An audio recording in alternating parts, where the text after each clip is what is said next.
And so the board, the HBRIC board, tasked Duncan and Duncan to come up with a model that we've gone through, which really says we had a curve done by Castalia, and the thing we wanted to test our own logic against what we thought that the uptake curve would be over the ensuing period. So Duncan and his team have put this model together, and I think I could probably explain it and all the variances and the parameters in it, but I'd rather that he was available to answer the questions from council.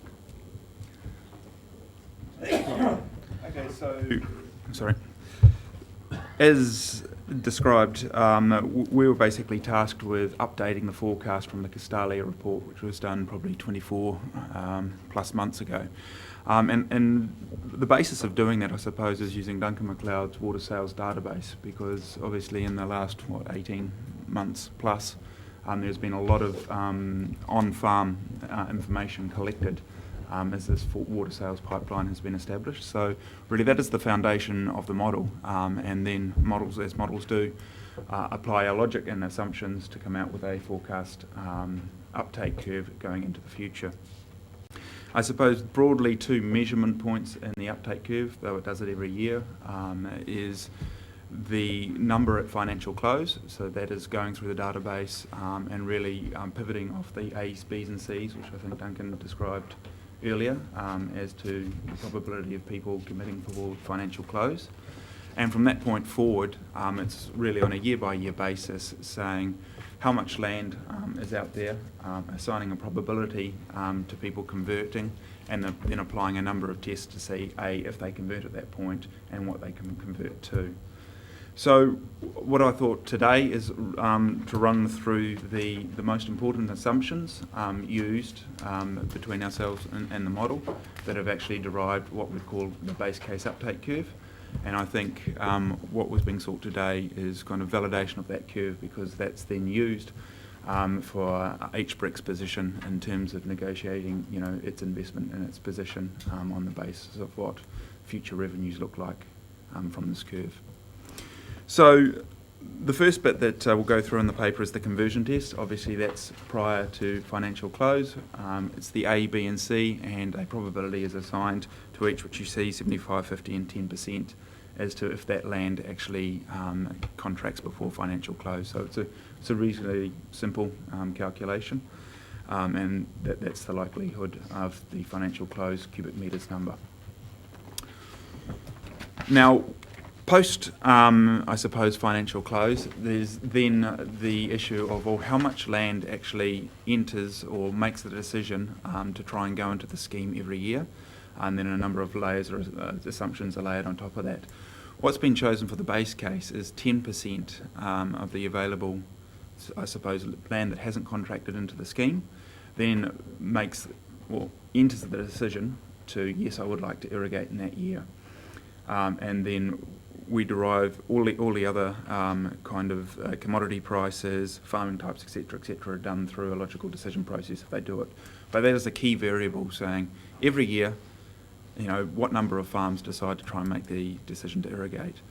We've chosen a flat 10% going forward. In reality, I suppose it'll be speed up, speed down. And probably talking to other irrigation schemes, once the pipe goes past the farm gate, and people start using water, there's a very rapid kind of adoption, and then I suppose a slowdown. So you really have to take a vision on what that number would be. Then really what is applied if you do make the decision to irrigate is an economic test, which is what farming type that you're in. Obviously we have that stored in the database, and what farming types you could go to. And we just do pure economic rational behaviour at that point, which is what are the farming types, what would give you the best economic return if you went from your farming type to this new intensive farming type. And probably just as an analogy, if one farming type is twice as profitable as another, we would then assign you twice the probability that you would go to that farming type. So maybe it's mixed arable in that year over, let's say, dairy, if it was only half as profitable. We do run a rule in there to say if there is a farming type that is, if there is no economic farming types that work, then nobody converts in that year. So there are years when zero will occur because of that economic test. Probably I'll just skip forward a little bit into the report because an important variable into that farming profitability is the commodity prices. And what we do is obviously McFarlane has prepared for us long-term farming budgets using a long-term commodity price. What we thought to make it a little bit more realistic is we have that farming price, the long-term average, going forward kind of on an inflation basis, but instead of just growing it at a linear, we actually run a sine kind of curve through it, so the fluctuations that you're seeing in the market, and we can set the highs and lows. So for instance in dairy, we take the long-term dairy price, we fluctuate it up to 40%, high and low, and we do that over a 5-year cycle. So within 5 years it'll go through an up and a down. And then what we do for every farming type, or every commodity type, we do the same thing. So it can be 40% for mixed arable, it might be 15, dairy support, might be 15. And not only do we flex them up and down, we make sure that they don't all go up and down in sync. So mixed arable would be 2 years back or 1 year back from dairy. Dairy support would be at the same type of dairy, same time as dairy, and other land use types will be a version there with them. So what you have is these prices going like that through time, and they're all kind of out of sync as well. So what happens is in some years is that creates everybody's down or near down or in the lower half at some point, and if they're a higher half, it better. So you kind of get different farming types depending on the year and what is most economic, if that makes sense. Some other behaviour that's quite important in the model, and I think Duncan alluded to it before, is that the water being contracted at the moment, is firstly not all of the farm, and secondly the water being ordered is being done more on a hedge basis rather than a farming productivity basis. Now McFarlane, Plant and Food have both stated in their reports what the optimal usage is for production on a farm, water usage that is. I think that's been verified by the consultants, Tony Davron in the area. So we have a fairly good knowledge for each farming type what the optimum water usage is, and obviously the water orders being seen at the moment are kind of sitting in the 89 to 90% range for those farming types. So the model assumes that once you order water, within 6 years for that farming type, you will increase your order to the optimum productivity. And again, referring back to farming consultants and what they've seen in other irrigation schemes, the water usage does revert back to that usage, and obviously our usage is done with the best irrigation kind of technology in the market.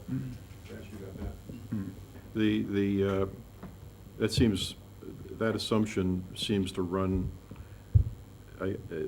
somewhat against the data that was originally provided into the business case. Talked about farmers down there only actually needing water maybe once out of 10 years, 12 years.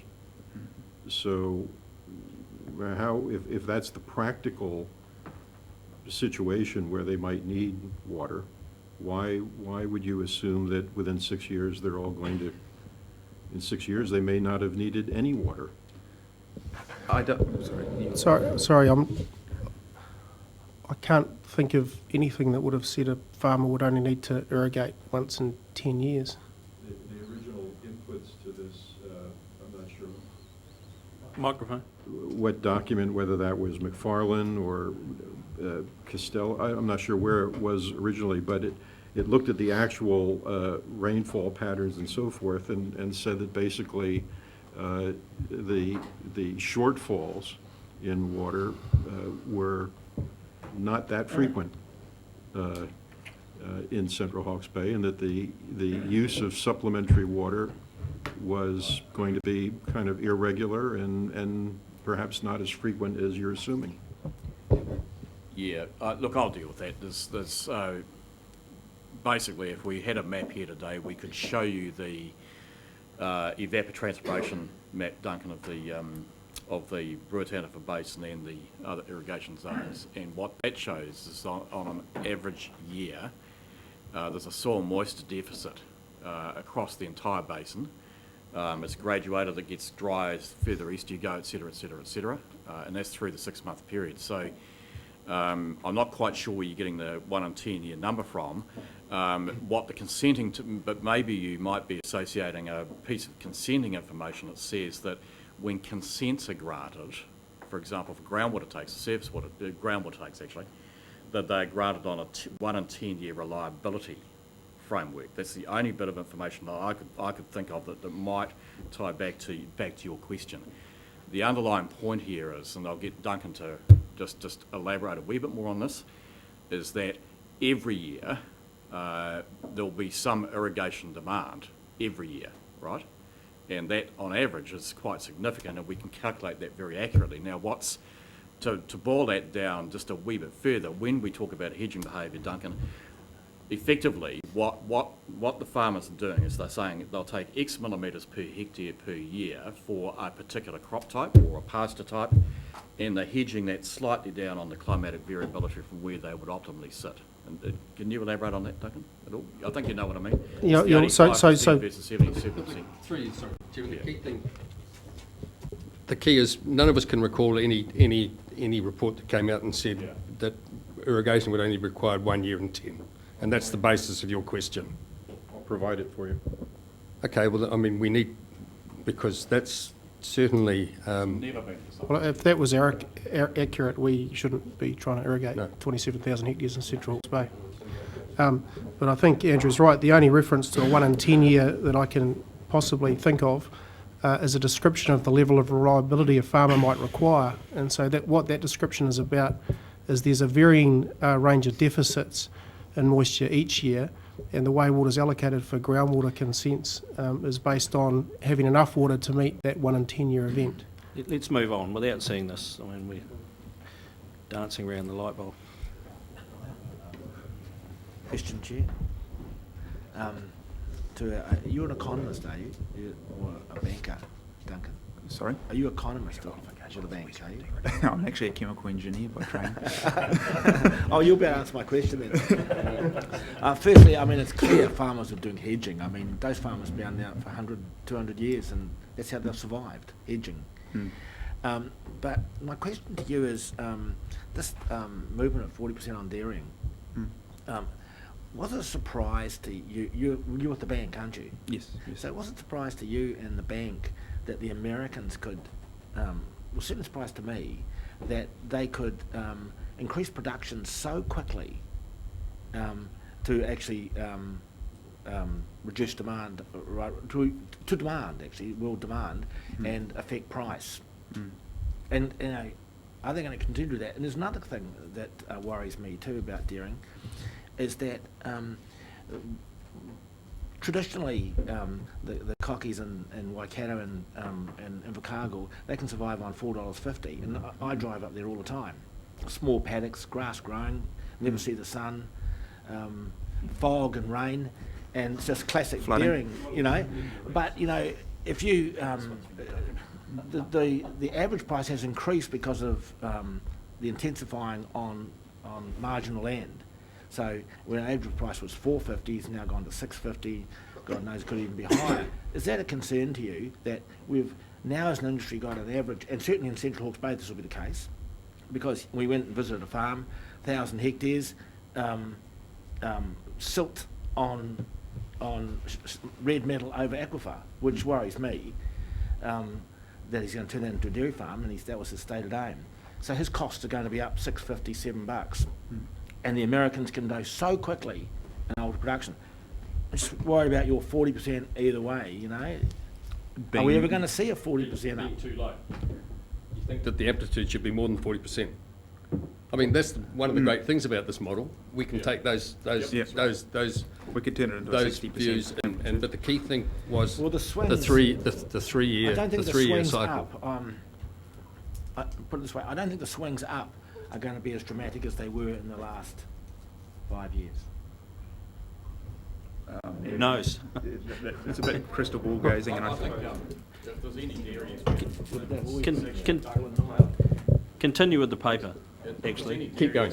We're speculating here, crikey. Crazy.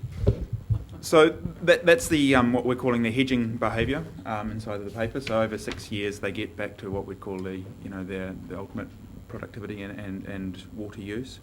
The other differentiator is how we deal with existing irrigators in the area.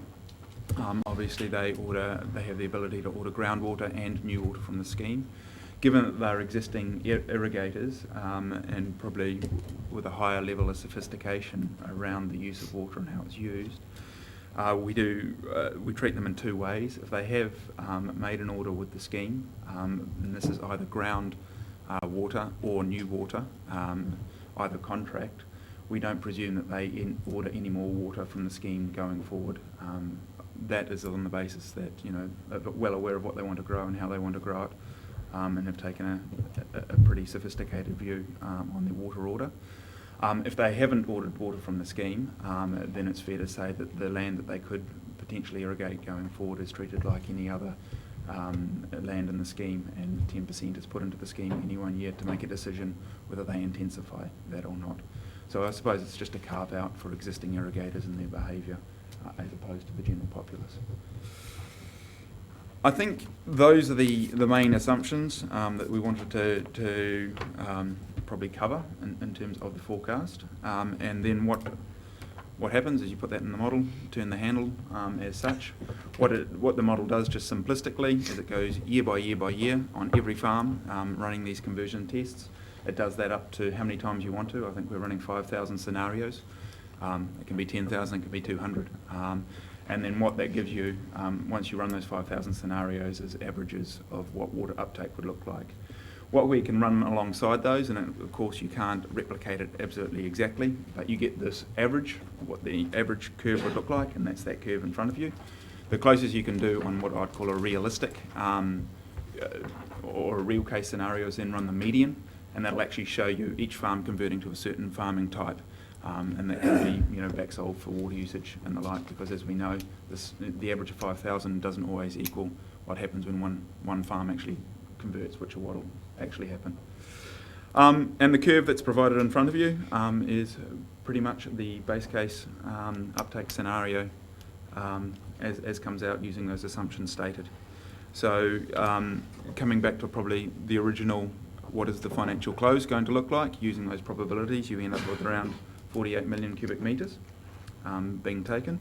And then from there, you have uptake being reached in 2037. Probably, I think, the thing that this curve differentiates this curve from prior Castalia work, and it is because we have such granular level at the farm gate now, is it's generally a bit steeper in the first part of the curve. And that's because once farmers are on and knowing the hedging behaviour and that they perform during that first 6 years or beyond that, because it's new farmers coming on every year as well, you kind of have a reasonably steep first bit, and then it plateaus off towards the back end of the curve. So I think that full uptake date is slightly later than the Castalia, but it's slightly steeper and more rapid at the front half of the curve.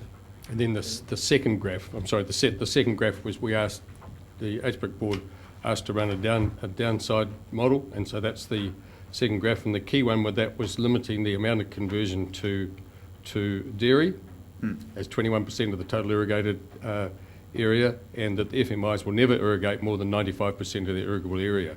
And so that pushed the full uptake out considerably, but you can see the gap between the 104 and the curve by the time it gets to 2036 or 2038 isn't that great. So those models can be put through the economic analysis to see, does it meet the investor return, does it meet the cash flows, etc. So one of the key things for us was getting this base case, the downside case, and then any other variation that anybody wants to put into the model to see where that gives us, because the revenue that these curves create is in fact the driver as to whether the financial model works. No, I've got a question. So hedging behaviour, there's some inherent risk in that, isn't there, on the basis that only so much water can fit down the pipe. You're going to build a pipe fit for purpose, if someone's saying, no, I'm waiting, you're going to get to the end and then actually we can't get enough water down to service you. How widely known is that in amongst the farming community? Because they could seriously come unstuck here. So there's the two aspects of where people have been a little light. One of them around volume per hectare is easily remedied because that's just more days of irrigation down the same size pipe. But you're quite right, where the challenging part is when it's more hectares because that needs more flow and flow's all about pipe size.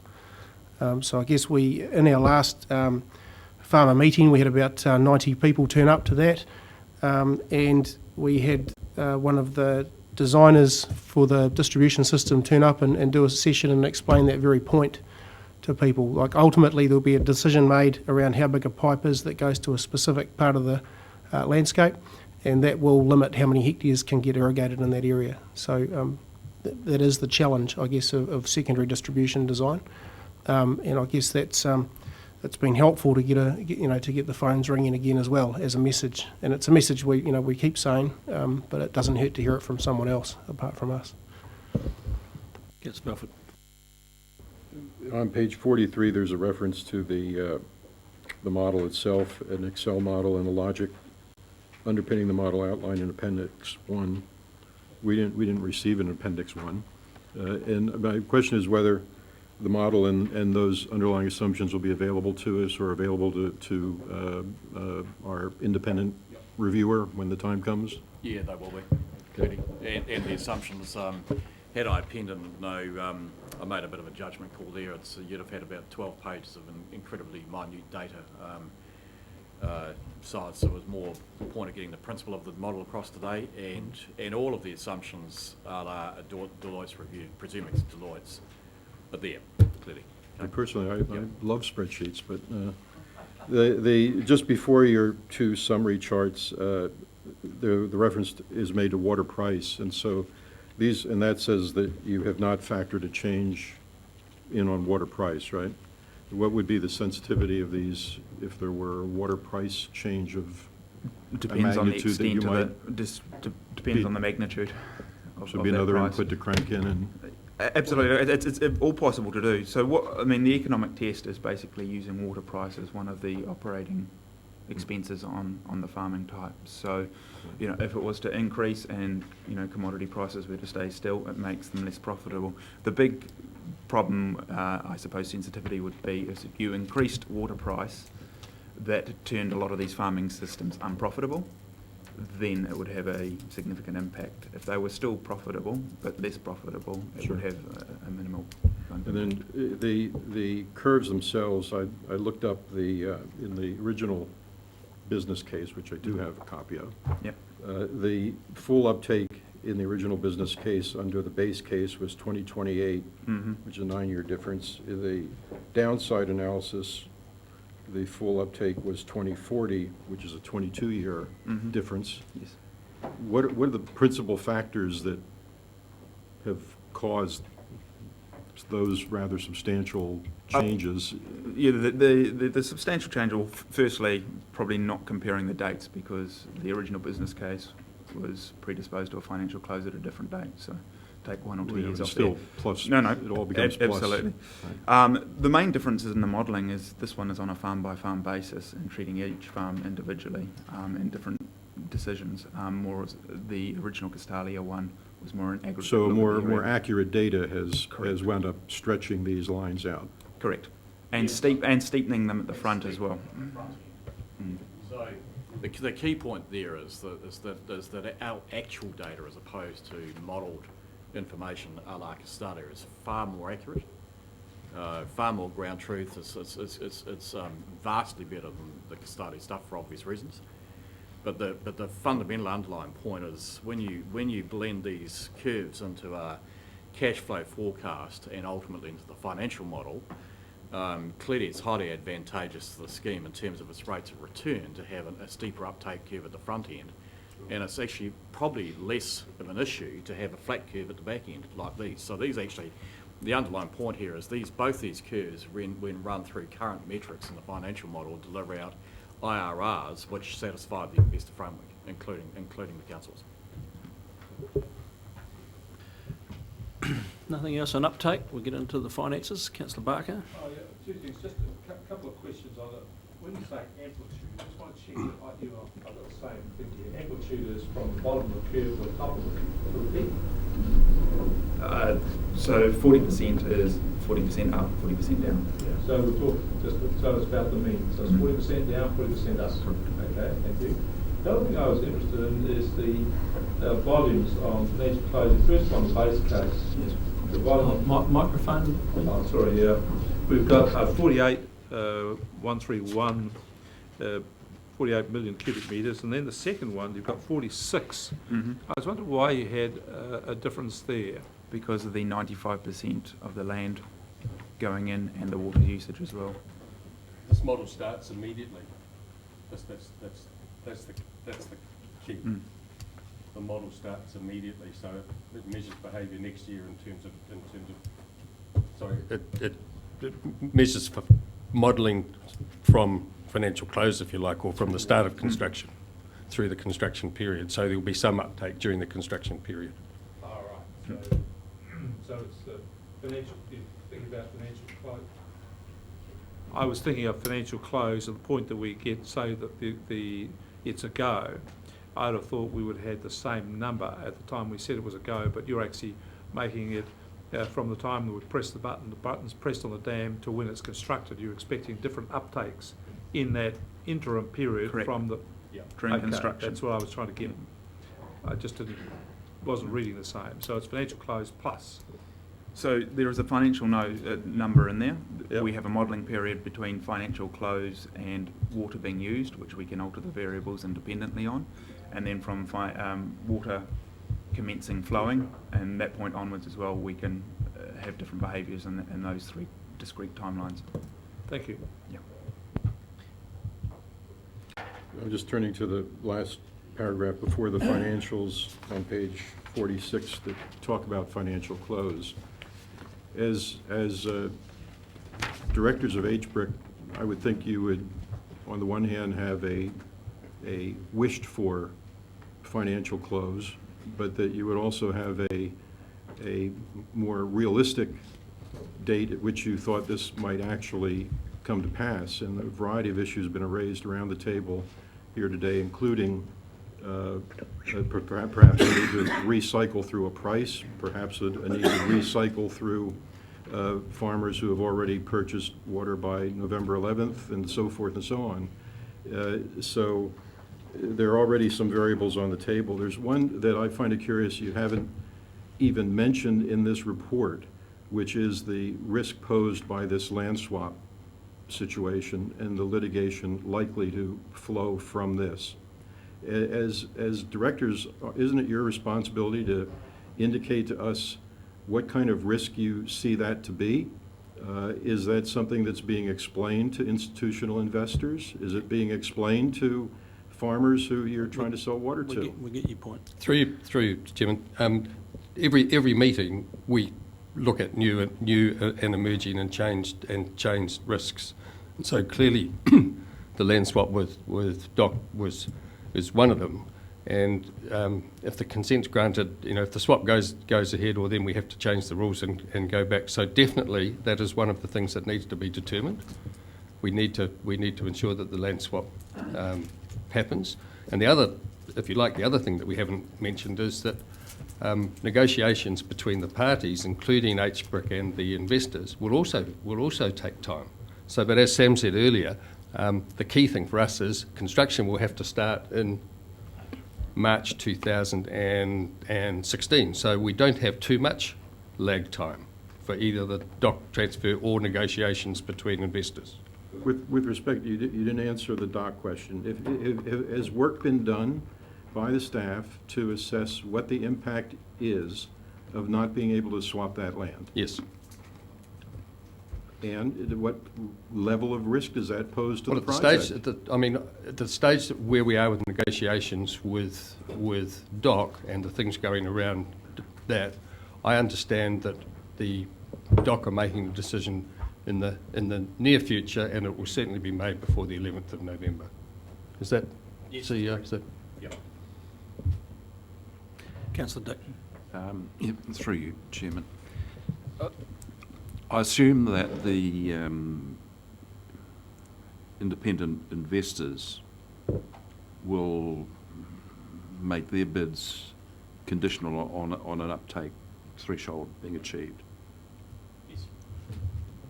Possibly a cash flow rather than Cash flow, an yeah. uptake. Well, righto. Yeah. Sort of interrelated. Yep. So it seems to me that, well, it seems patently obvious that your sales people will continue to have at least one hand tied behind their back until you've got a firm water price, until you've got a clear indication that the project can be financed, and maybe the land swap is conditional there too.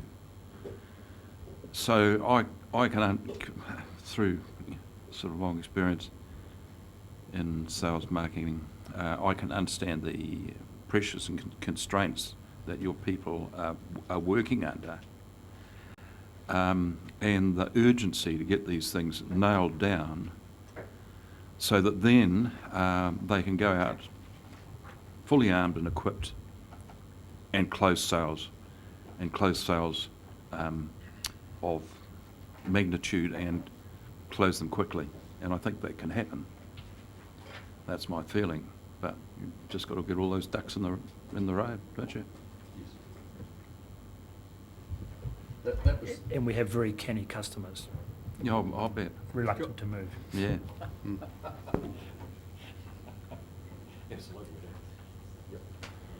So, Mr. Chairman, you move on to the financial. Let's do the financials, yep. Can I just say that I think, Some of us have given worried the ourselves enough given the about the constraints, one-offs. you are all doing very well. Thank you. Financials. I know, just take questions. I've got Heath prepared there. Are there any Mr. Ledger's hovering in the background, right? So anything you wish to discuss? Any questions around the financials? Councillor Scott? Just around the EPA, have we actually had the last of their bills yet? Yes, we have. Yes. And I'd say quite remarkably, it came in under the forecast. Can you believe it? It needed to. Other questions on the finances? Councillor Barker? I'd like to pick up on the issue raised by Councillor Belford. I was going to pick it up here. It's under phase 2, input of dock, land exchange, etc. I've done a bit of work on this, and I see that there's been 2 attempts to shift land in recent times, Mikanui and Crystal Basin. And according to the Conservation Act, the Minister has to consult before he makes a decision. I'm in 16A of the Conservation Act. The Minister has to consult with the local conservation board before any decision's made. So I'm just wondering where this process is at, given that you're wanting to be able to start construction if all goes well in March next year, where we're at. And my concern reflects, I think, Councillor Belford's, that we have been focusing on everything in front of the dam, but not enough on the area behind the dam. So the department acting on the Minister's behalf, I think would be the correct way to phrase it, has consulted with 2 conservation boards, both East Coast and Wellington Conservancy, because the Wellington Conservancy stretches into the Ruahinis, and both those conservation boards have formally signalled their agreement to the land exchange and their view that it is an enhancement to the conservation park. Okay. Thank you. The second part of this is that it would seem to me to be, we need to have another marker in the ground for my money. You'll give the pun again. Is that we need to be assured, guaranteed, that the HBRIC or the limited partnership has access to all the land necessary for the flooding of the dam before anything should move on that. Sorry, the negotiations with the land users is they're all sitting there waiting for all of the same reasons that we've been talking about, the other reasons where people are not closing out. So that there's contracts in place with all the landowners that some of them are still adjusting to some fringe or some land transfer or some small detail, but we have to get that closed off as well, because in the financial model there's a certain amount of money set aside for land purchase, and that we need to be concerned about the variation that there could be in that figure as well. Yeah, and I'll just reinforce though, that's clearly all that land acquisition's got to be unconditional, and at this point it's well advanced. Okay. Yep. And sorry, I'll say one other thing in relation to all of these elements. As part of the final due diligence on the scheme from our in our case, this is HBRIC's case, from the Bell Gully team, they will provide the due diligence report on all of the land transactions. So can I just ask my question again? So when you come back with the conditions to advise the council, the conditions precedent to be met, investor, water uptake, etc., you will also advise the council that you have guarantee for all of the land necessary for the flooding of the area. Yes, and the location of the primary distribution network, all of that stuff's got to be unconditional. Yep, thank you. Yep. Okay, any other questions around the finances? Mr. Mohi, you want some money? Finances. Just in terms of the Smedley station, is that Crown owned as it was stated in talking point? Well, it's held by the public trustee. Smedley Station, yeah, this is a point of clarification given some commentary in the media that I'm happy to make actually. Smedley Station is owned by the public trustee. It was a bequeathed to the Crown for a specific purpose, which is both farming and education of future farmers. I probably could word it more precisely than that. Well, to the Queen, or the King or the Queen, as the case may be. But the point about that is that, and this is fundamental, and this is where it's been misquoted. It's not the ability of the Crown through just a simple signature to transfer Smedley land into the conservation estate. Cannot do that. If it was to do that, some department of the Crown, probably DOC, would actually have to acquire that land off Smedley. That's the underlying point. The second point is that land is farmed. It's not held for conservation purposes at the moment, and HBRIC has entered into a sale and purchase agreement with Smedley Station, which at a cost clearly to transfer that land out of production and into conservation purpose. So it is absolutely clear cut that this is taking land from farming to conservation with all of those ecological and biodiversity benefits. So I think that's underlying. The Crown's the trustee. Right, if there's no further questions, can we get to the recommendation? Just to receive this report, I think. And takes note of it. Someone happy to move? Seconder for that. Councillor Scott, thank you. You wish to speak? I'd like to thank you for a very full report, and it was extremely good to get the grounding of the model going forward and how much that is now based on actual understanding of each down to farm scale size. So those very interesting uptake to curves, and it's good to have them so well grounded. Thank you. Other speakers? Put that motion in. All those in favour, please say aye. Contrary, no. Carried. I'm going to now break for lunch. Come back here at 1 o'clock, where we will discuss and move into public excluded. Well, that is the intention. So I think there is enough. How many? 1, 2, 3. There might be enough for a sandwich each, if you're lucky. Thank you.